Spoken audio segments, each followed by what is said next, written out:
working? Should say 3 seconds. Push the blue button. Okay, it says live. It does. Am I live now? Yeah. I didn't know. Yeah, as long it doesn't show the recording. Okay. Yeah, all right. Sorry, folks. We're trying to work this out. How to get this the little problem I had yesterday, which was I did my first live talk, and then when I put it up on the screen, this was reversed. And I said, well, what happened? And then it finally worked out was that I have to turn the camera around and shoot directly at me, but I can't see myself, you know. So before I was talking to myself, and now I'm just talking to you, which works fine.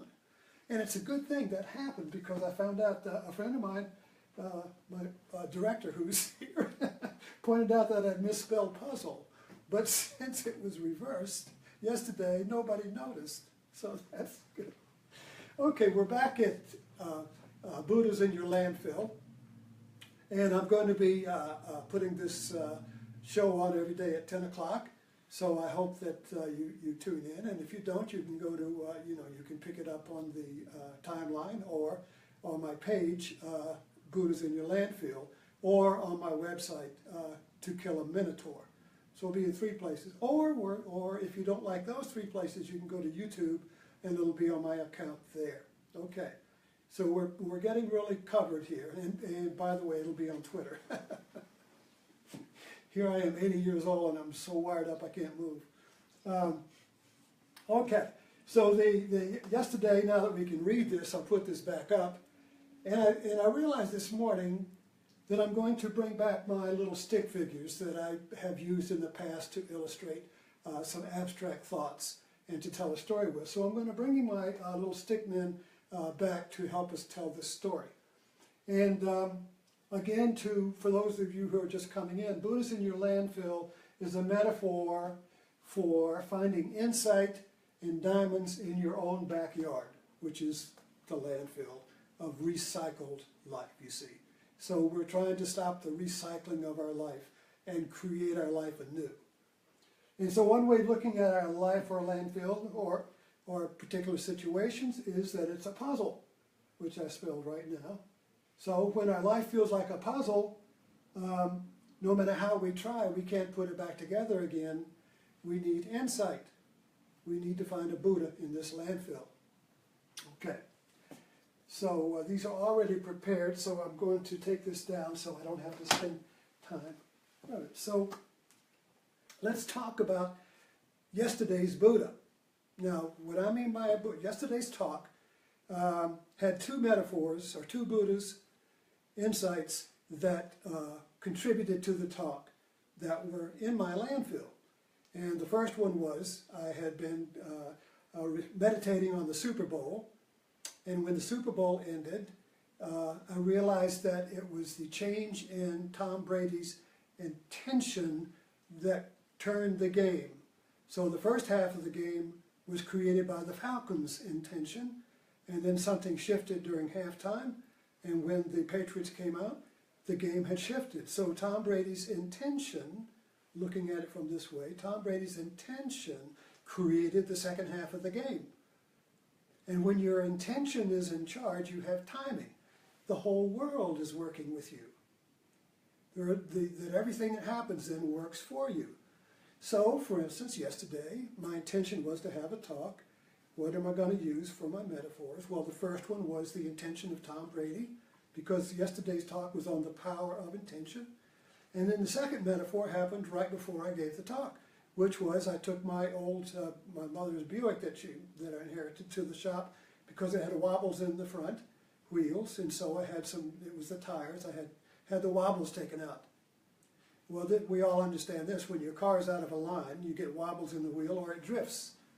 And you have to keep pulling it back. So there I had my 2 Buddhas. Now, the point of these talks is that everyone has Buddhas in their landfill. Everyone has insight that is right there in your everyday life that you can use to unopen the can of your landfill and suddenly see your life as a whole instead of a fragment. So let's use today's boot in the landfill, which was yesterday's discovery that I was looking in a reversed image. That was a surprise to me, you see, because I was filming when I'm filming it on the video, making a video, there's no problem. But when I put it on FaceTime, it went into a mirror image. So that was a big discovery to me, so I had to figure out what was wrong. So I'm using that as today's Buddha. Insight flips the mirror image of the world. So the metaphor is that we look at the world and we see it, what we think of as being right, and then somebody says, wait a minute, it's reversed. So here's my little fellow that says, I can read is backwards, and he thinks it's right, and this is the way I see the world. And someone else then says, wait a minute, it's reversed. Duh, you see. So this points to the fact that insight puts our image of the world in correct alignment with the world. So insight, a sudden seeing that comes as a discovery, puts our world back in alignment. Think about that. You see, whenever we have rubs, whenever we have wobbles, whenever we're out of alignment and we keep drifting off our course, off our intention, have to keep pulling the car back, that is a clue that our image is flipped, that we're in a mirror image. And the insight will flip it back, and suddenly everything is clear. Suddenly the wobble's gone. Suddenly my road is straight. Suddenly I'm not drifting off course anymore. So these insights come, they can come in one big bang, which will, change your world forever, or it comes in gradual insight adjustments, like going to a chiropractor, and you get adjusted. So how do we adjust the mind to correct or align the world we live in? Think about that. If reality is one, and life is one, and life has an intention, if we're out of alignment with that oneness, with that life, then we're going to experience the world, the road we're on, as full of wobbles, drifting, wrecks, crashes, and what do? We blame the world. We never figure out that it's the way I'm looking at the world that is reversed. So our little guys had a little instruction. The world is a mirror. There is only one mind. So when I was back here yesterday, when your image is flipped and reversed of the world, what you've actually done is split your mind into two images. Other people can see that you're reversed, but you can't see it. And if you get into a snit with somebody, both of you are seeing the other person in a reversed image. You see? So each one is trying to correct the other, correct the image by fixing the other. And that's when you get the next stage here, a fight to restore the mirror. So when we're in a relationship, and we're always in relationship with something, on Facebook we get in a relationship with friends who agree, and we say something and they say amen. So you're all looking in the same mirror. But as soon as somebody says you're an idiot, you've got a Tomcat fight. Why? Because each one, the other person says you're an idiot, says your mirror is reversed. And you say, no, your mirror is reversed. No, your mirror is, no, your, and boom, boom, boom. And then it's a wow, wow, wow, wow, wow. You watch a Tomcat fight, and that's what it looks like. It keeps going and going and going. Unless one blinks and slinks away, it's going to keep intensifying like a microphone in an amplifier until, bam, they just leap at each other in total fury. We see this on Facebook. We see this in our life. We see it in the newspapers. Every time you have a family shooting or something, it's because you had this particular tension build of two people trying to correct their image of the world in the other person. So let's kind of use this as our next step here is to try and get a visual on this, to understand this in a picture. If we can't, this is why pictures and metaphors are very useful, because it kind of like gives the fragments of the mind, the landfill of the mind, something to give it order and put it into shape, you see. So here we have the two Tomcats, the right me, this is me that's right, that my mirror is right, and this is the guy whose mirror is reversed. But in a relationship, this is me looking at me as the other, and I'm me looking at this one as the other. So you have to understand this as a two-tier relationship. There's the subject here and the subject here. Each one is seeing the other as an object that's reversed.